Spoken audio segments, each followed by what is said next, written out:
Ladies and gentlemen, Vince here. We have some new reward apps that have hit the market. Let's see if they're actually worth the time and effort. Hope you enjoy. First up, we have an app called Cash Hours. Now, the whole concept of Cash Hours is to supposedly give you currency in return for your screen time. So this is what it looks like when you first launch it up. Top of the screen, you have your balance. And as you can see, there is a goal system here. There is an option to track other apps. Without this turned on, it's not going to be able to track anything you're actually doing on the other applications. They do claim that they won't share the data with anyone, and the data will only be used on this device. There's going to be pop-ups, so get ready for that, and that's every single 30 to 60 seconds. Now, you can also pop the currency as well.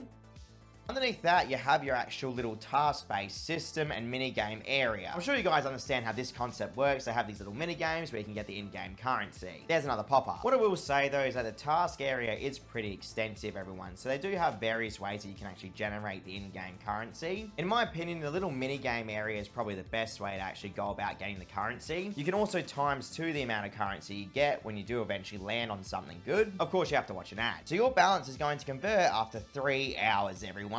I started my test off with 1,000 of the currency in my balance with 3 hours left on the timer. I played for an hour or so straight and generated another 7,349 of the currency. At the end of the timer, that converted into 6 cents worth of USD. So there you have it. I am happy to say though, everyone, when I withdrew the 6 cents, it did arrive to my PayPal account within about 5 minutes. In my own personal experience here in Australia. So that's my review on Cash Hours, everyone. You can do whatever you want with that information. In my opinion, no matter what it actually tracks, the currency is pretty much baked into your country, okay? So just remember, every country is going to have different rates. Let's move on to the next app. Next up, we have Expense Cash. So just like the previous app we just saw, everyone, it runs on the same concept. Top of the screen, you have your gem-based currency, your 3-hour timer, and supposed PayPal currency. Underneath that, you have your various little bubbles that you can pop for gems, and then you have your start recording area. Now, at this point, what you can do is actually enter in what you're spending your money on. Now, interesting enough, there are various categories as well that you can actually document here, which is pretty unique all in all. We also do have the exact same type of task system that we saw in the previous app with the mini games. There's also an expanded task system as well where you can go and watch ads directly. And there's another pop-up. And realistically, that is all there is to show about the application, everyone. It's very, very straightforward. I'm sure you guys can actually understand it pretty easily. Let me just break down my test for you today. So I started the test off with 3 hours on the timer and 25,000 gems in the balance. I played for around an hour and 8 minutes or so and generated 125,000 of the gems. After that timer ran out, that converted into 8 cents worth of USD currency. Now, in my opinion, that's because they spam ads every single 60 seconds or so. That's why you get that much. And that is on the lower end, big time, everyone, still. What I will say, though, everyone, is that, yes, I did actually withdraw the 8 cents worth of USD, and it arrived within about 5 to 10 minutes to my PayPal account here in Australia in my experience. So while it is a cool little idea, everyone, Expense Cash really, in my opinion, is not worth the time here in Australia, but you can do whatever you want with the information, okay? That's my review on it. Let's move on to the next app. I did want to say I am replying to all your comments, everyone, slowly but surely. I'm trying to catch up. Please don't forget to like, comment, and subscribe if you enjoyed today's video, by the way. Thank you very much. Next up, we have Joyful Merge. So at least with this one, it's leaning into more of the actual experience of doing something instead of just watching ads over and over again, which is always nice to see. This is what it looks like when you first launch it up. Top of the screen, you have your in-game balance. Underneath, you have the currency that drops from the ceiling, hits the number balls that then convert the currency into higher numbers, of course, based on what the balls are. At the bottom of the screen, you have your little number area. There's also mini games that will appear as well, everyone, so keep this in mind. I'm sure you've played some of these play to earn type of apps. You know what to expect. You can multiply the in-game currency as well if you watch ads. Now, what's frustrating to me is that even if you don't want to watch the ad, it plays it anyway, okay? So they pretty much force you. Now, in the bottom left corner of the screen, you have the area, which in my opinion is the whole point of the game, which is the currency area. So we have our currency, a 3-hour timer, and a supposed PayPal currency. Now, the area at the bottom of the screen is where you actually add your numbers and merge them together. Then you drag your object from the bottom of the screen and you replace any of the balls on the playing field. And there you go.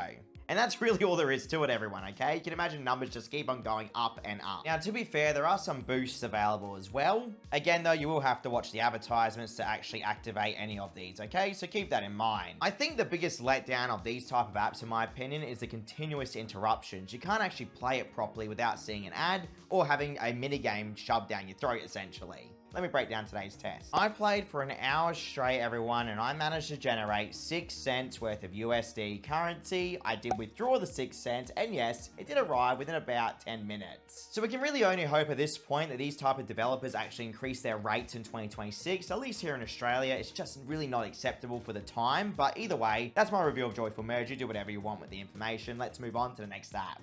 Next up, we have Bitcoin Builder 3D. Now, this is what it looks like when you first launch it up. Top left corner of the screen, you have your Satoshi currency. Middle of the screen, you have your actual playing area. And the whole goal is to essentially get the building site ready. You'll notice here that the game's essentially playing on its own right now. All you need to do is literally hold down the screen. But it does run on a stamina system, and it also has an upgrade system. You can increase various stats of your character to help you get through the level. You see, with games like this, guys, in my opinion, it all relies on the advertisements, and the developers will give a fraction back to you. At least that's my suspicion anyway. Once a stage has been completed, you can then watch an advertisement to get way more of the in-game currency. I feel like if you skip this option, you may miss out on Satoshi potentially. So you can imagine this on repeat over and over again, everyone, okay? You can pick up and run with this pretty quickly.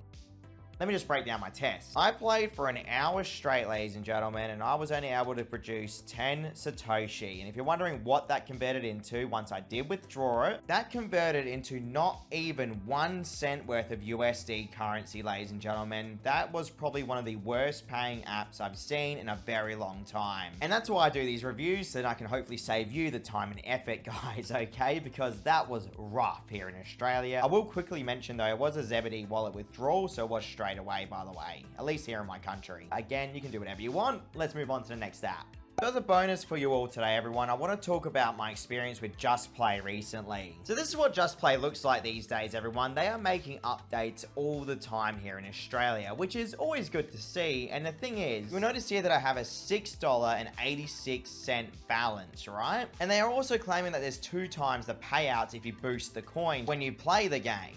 Right now, it looks like they have some sort of Valentine's event on, which is heavily boosting the payouts of the game, supposedly, right? They're also running a Valentine's treasure tournament here as well. Supposedly, you can get up to $100. What I want to know is that if you guys have played JustPlay recently, can you please let me know in the comments below how your experience actually went? Because I figured if I try it now in 2026, it may do a lot better than what it was previously. But taking a look here, I started my test off with 76,000 loyalty coins, while also having $5.97 in the balance. I played for an hour straight, everyone, and generated 401,000 of the loyalty coins, right? And it even stated that I was in a boosted status. So at the end of the timer, I went from $5.97 to $6.86. So not even $1 worth of currency there. I think the funniest thing is that JustPlay actually destroys a majority of the new play-to-earn apps, though, when it comes to the rate, at least here in Australia. But I know for a fact I'm probably well under what most of you guys would get. So leave me a comment telling me what your rate is when you last played JustPlay. Check out my channel for almost 1,000 reviews. Catch you all next time.